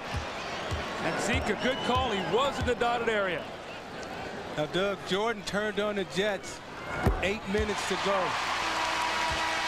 And let's see if he has enough to continue down the stretch, because he's really going hard and they're really putting the body on him. Derek McKee committed his 3rd foul. Kukoc goes out. Rodman back in. These teams have played every other day now, dating back to Game 3 a week ago yesterday in Indianapolis. Now, both are veteran teams, but Indiana is deeper, and 2 of Indiana's key reserves, Rose and Best, are energetic young players. You have to believe that if fatigue hits anybody first, it would be Chicago. Tied at 79, 5.5 minutes to decide it. Utah awaits the winner. Michael's guarding Reggie now. That's going to be more energy he's going to burn. Best trying to drive on Kerr, pushed off of him for an offensive foul. And now Best has 4. Yeah, see, Best was trying to turn that corner. Smits had his man sealed. Best was trying to turn the corner, and he used that forearm just to push Kerr off. One of the things we've not seen in the last couple Pacer wins is Mark Jackson in the 4th quarter. It's been the Travis Best show. Today, Larry Bird is coming back with Mark Jackson, the more veteran player. The veteran player, and he also poses the mismatch for Kerr because he can bag Kerr into the post. Michael from Kukoc. Bounce pass to Longley. It won't go. Miller and Pippen battling, and Scotty comes away with it.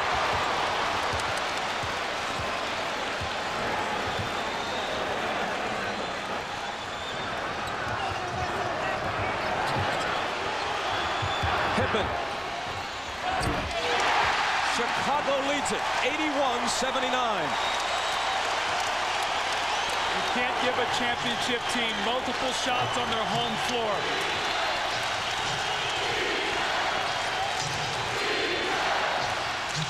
Derek McKee slides to the foul line. 10 on the shot clock.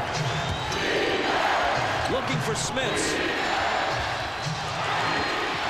who goes to the floor to try to recover it, but his saving pass is stolen.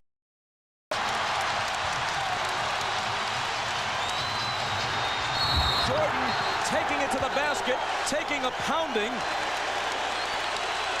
Players spilling all over the floor, and Jordan coming to the free throw line. The offensive rebound by Scottie Pippen. Reggie Miller's got to come up with this ball. It's a critical play. And what does it lead to? It leads to Scottie Pippen off the little stagger screen and the open jump shot. You see now a jump ball that they didn't get. They get a 3 off of, and an offensive rebound. That's 5 points in a game like this. It gives them a 2-point lead. With Mark Jackson back into the game, Doug, they're taking the ball out of his hands, forcing Derek McKee to handle the basketball. Even Jordan isn't immune to the poor free throw shooting in this game. The foul on McKee was his 4th. Bulls are thinking defense right now. They take Kukoc out and Kerr out. Their two best perimeter shooters, they come in with Rodman and Harper. Now what that means, Bob, is on the offensive end of the floor, you can give more help and make Harper make a shot.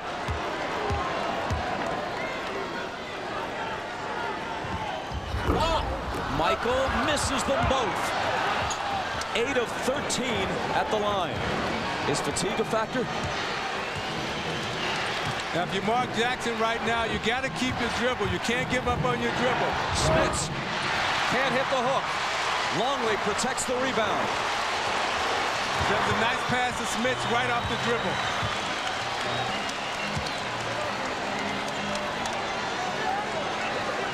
McKee draws the defensive assignment on Jordan.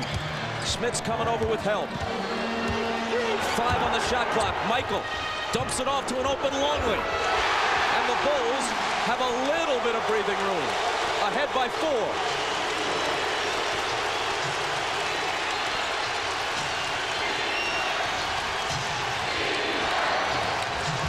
McKee, and he travels.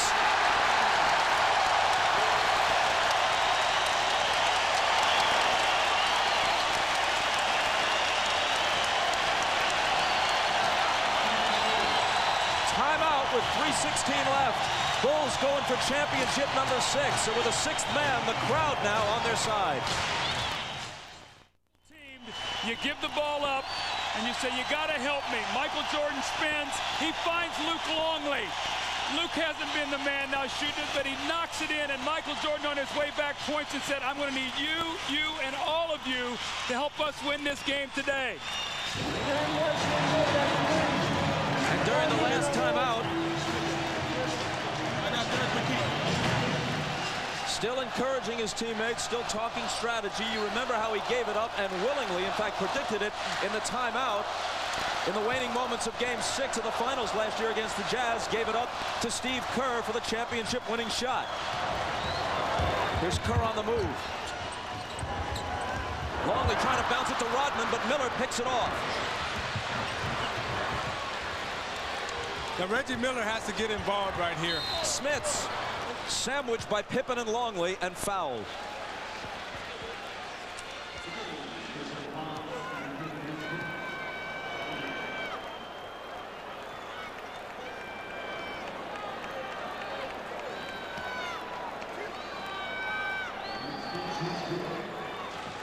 That follows the game. Scottie Pippen just picked up his 5th.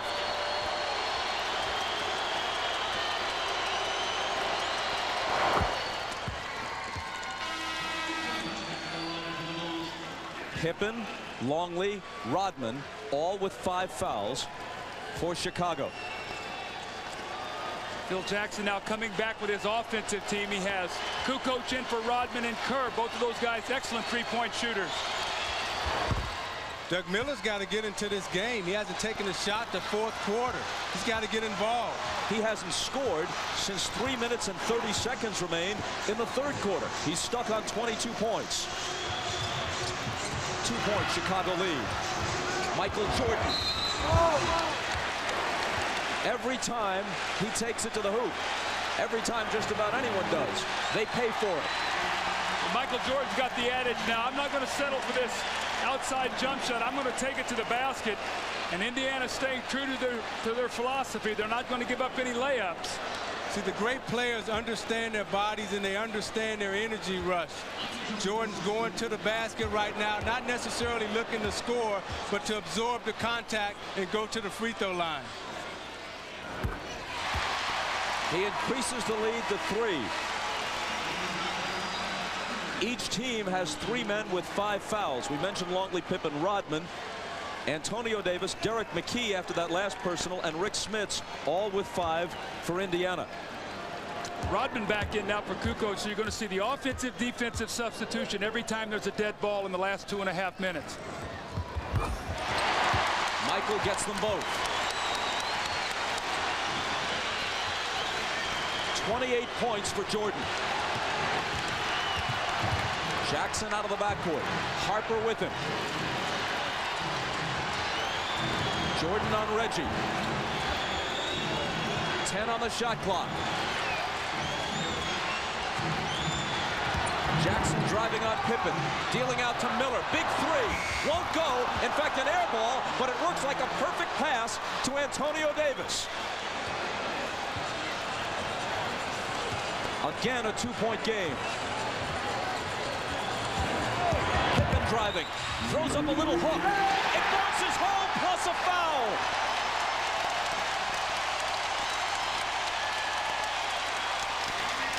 Reggie Miller right here got caught up on the screen, and he pushed Antonio Davis into a foul.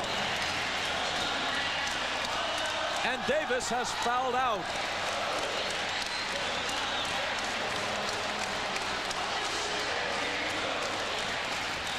Serenaded by Ray Charles with "Hit the Road, Jack," as he takes his seat. See, he's upset right now because he knew he wasn't supposed to pick up that foul. Miller should have either slid under that screen or knocked Scottie off of it, but he pushed Antonio Davis into a switch that he really couldn't compete with Pippen's foot speed. So now they have to bring Dale Davis back in. And keep in mind what a poor free throw shooter Dale Davis is.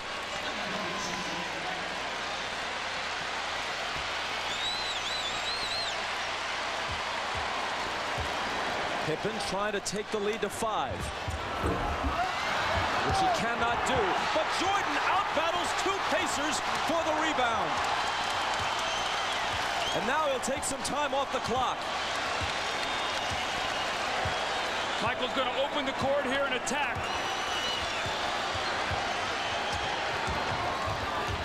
Trapped along the sideline. Ball loose. 4 seconds to shoot. Pippen got to get it off. Beat the shot clock, but missed it long.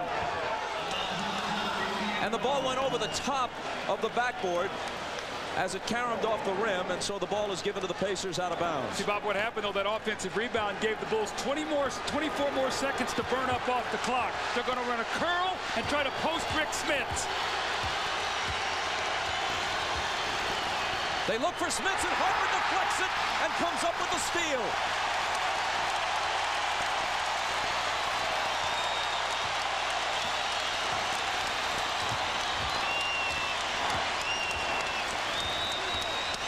Pippen looking inside. The Indiana defense in the half-court set is tough. 5 on the shot clock. Michael against McKee. Lets it go. And can't put the Pacers away, but the offensive rebound across the basket to Harper, which has been part of the story all night. The Bulls all over the offensive glass. 48 seconds from a rematch with the Jazz. But if the Pacers go here, they have not gone quietly. Jordan. Longley beats the shot clock. Rebound to McKee. Indiana still with a chance. Jackson. McKee out near midcourt. McKee for 3.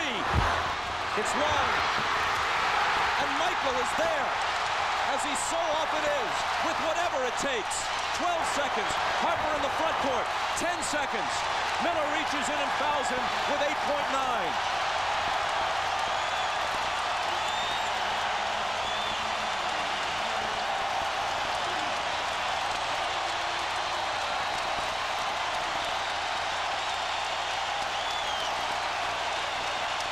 It appears the Bulls will survive the Pacers. But what Michael Jordan termed a bump in the road was anything but. It was a mountain to climb. And they barely reached the summit, if in fact they have. 5 points with 8.9 on the clock. The Pacers have been a poor offensive rebounding team all year. Part of that statistic attributable to the fact that they shoot well from the field, but nonetheless, they've usually been beaten on the offensive glass. It really caught up with them tonight. 22 offensive rebounds for Chicago to the Pacers 3. Smits grabs the rebound and asks for a timeout. 7.7 on the clock. Back to the United Center after this. 83で5点です。はい、残り時間が今タイムが戻って 8.6 秒。だからできるだけ時間を使わないで得点をたくさん取りたいですから、でも、かといって簡単に3にはノーマークでは、まあちょっと難しいところなんですけど、まあとにかくゴール下に入れて確率の高いシュートを打たせるようにして3点を狙いに行くのがまず上等手段でしょうね。だからそれを狙いながら外のレジミラーにスリーポイントを打たせるという両方狙いじゃないですかね。最初からレジでスリーというパターンは多分ないと思うんですよね。5点差ということは2回攻撃チャンスを作らないとダメということですからね、インディアナとしては。で時間潰されちゃったらアウトですから、だからできるだけ時間を使わないでシュートに行って、だからワンチャンスでワンパスでもいいですから、スリーなりインサイドなりですね、で点数を決めたら次ファウルゲームでしょうね。そうですね、しかしこのプレーがすごくとにかくビッグプレーでした。ビッグプレーでした、土壇場でピペンが非常に難しい全く角度のないところから決めてきました。トレールプレーなんていうポストのところにボール入れてて単純に走ってワンツーでリターンをもらってレイアップのシーンなんですけどね、それをもうファウルくるの分かっていてファウルされながら右手だけは余しといて復讐だったんですよね。でも角度ないですから相当難しいシュートだったんですね。ブリッツもディフェンスの指示を与えています。時間を使わせることを言ってると思うんですよ。それで相手のオフェンスを想定して、Tonight, Chicago only 38%, but because of the disparity on the offensive glass, Chicago has taken 22 more shots than the Pacers. In fact, Indiana has hoisted up only 54 shots. The NBA playoff record low since the advent of the shot clock is 53. You can't score if you don't get shots off. At least you can't score enough. And if you don't get rebounds, you're not getting any second chances. Bob, I go back to that jump ball when it was a three-point game, and the Bulls came up with it, and the Pacers had a chance to go up 5. Reggie Miller once scored 8 points in 8.9 seconds in a playoff game at Madison Square Garden. They're down 5 with 8.6 on the clock now. They restored a few tenths of a second during the timeout. McKee looks to get it in. Reggie running off screens, but it's Smits with a quick turnaround and miss. Dale Davis can't hit the tip. Longley has it, protects the ball, and on to the finals. For the 6th time in 8 years, go the Chicago Bulls.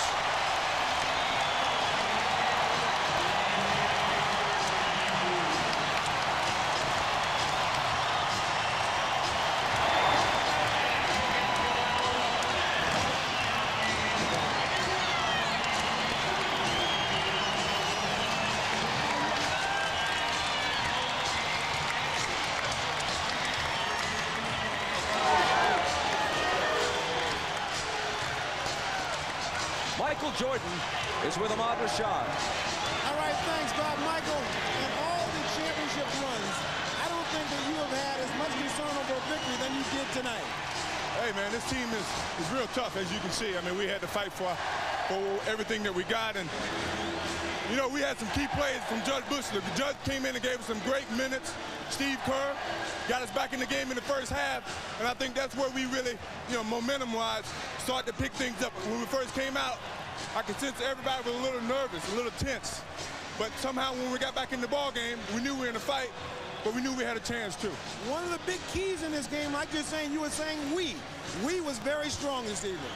It is a we. It's not one individual. I know, you know, everybody maybe sometimes sit back and wait for me to do it. But today, everybody had to step forward. You know, this team played a heck of a game defense on me, and you know, everybody had to step up and expand the defense. And Steve Kerr really did a good job with that, and Luke and Tony Kukoc. Now, the pressure is not off because this isn't the goal. The goal is in the next round.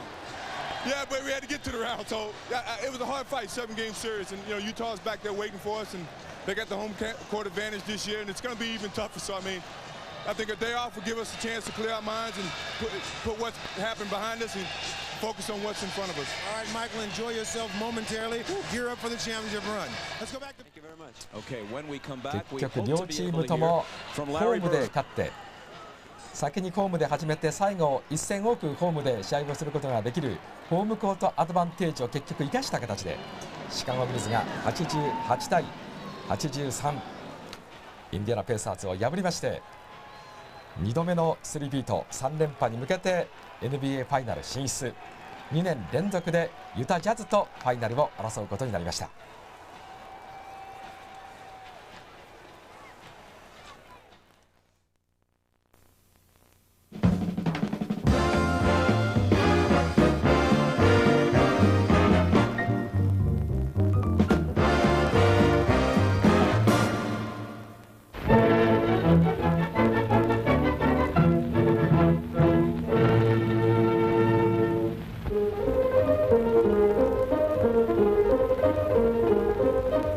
あずさ川の雪解けの水もぬるみ、アルプス登山が始まりました。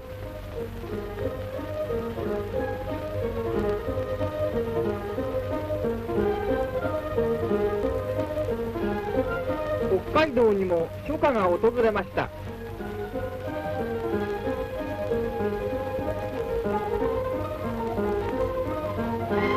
水郷での高い千葉県の佐原ではもう田植えが始まっています。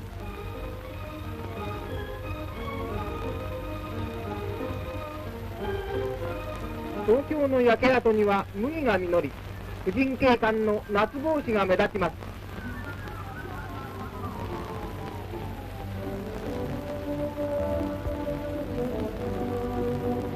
今月から主食は持ち込み配給になりましたが、ただ残念ながら支配が続いています。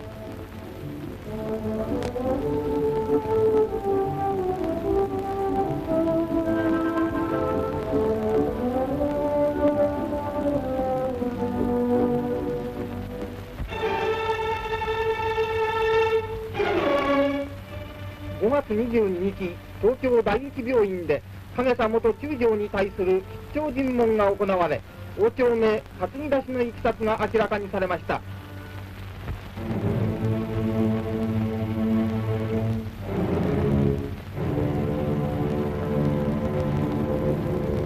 市ヶ谷の法廷では5月27日、証人小西元中将に対し、ソ連側スミルノフ検事はノモンハン事件について地図を片手に鋭く追及しました。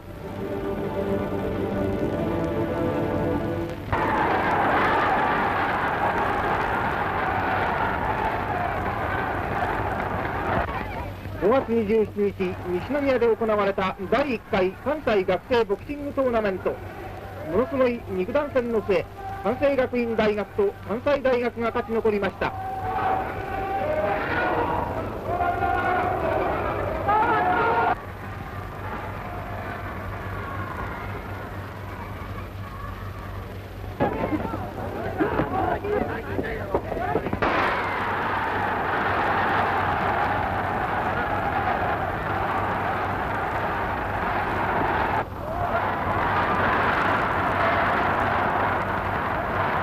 5月28日、東京後楽園スタジアム慶明第2回戦、第1回明治2点、さらに2回2点を追加。慶応第5回山村のレフトフライで高橋ホームイン、1点を返します。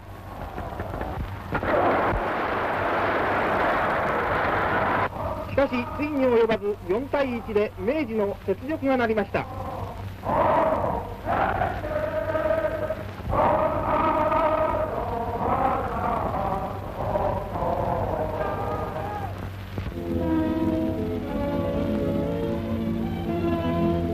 5月27日、機械中止のうちに10年間腐敗を誇る木村名人対塚田八段の名人決定第7回戦が東京中野で行われました。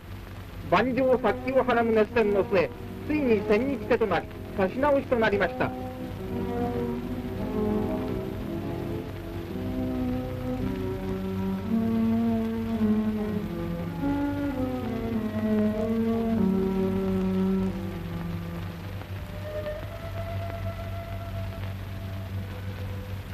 戦争中、爆撃を恐れて解体されていた奈良法隆寺の国宝少陵院などが再建されることになり、5月24日上棟式が行われました。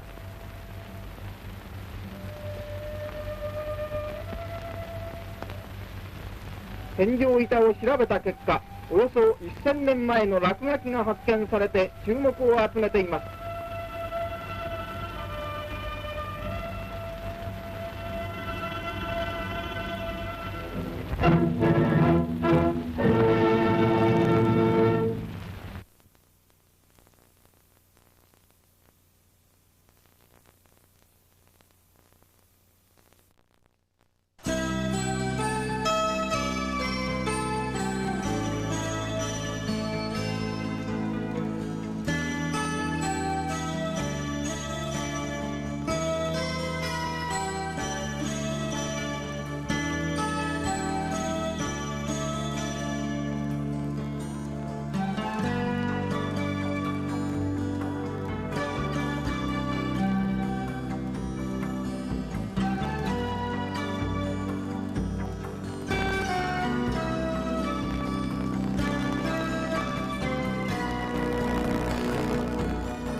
ビジョン中継ときめき日本。6日土曜日午前10時からは高知県室戸岬から生中継です。四国88カ所のお寺を巡る遍路道、室戸岬の24番札所穂津岬寺を中心にその他の札所の様子なども紹介します。7日日曜日夜7時30分からはワールドカップの楽しみ方を1時間半にわたって徹底的に紹介する夢舞台へキックオフ。日本をはじめとする各国の最新情報や開催地フランスの様子など内容盛りだくさん。どうぞお楽しみに。ハイビジョンだから見えるシーンがある。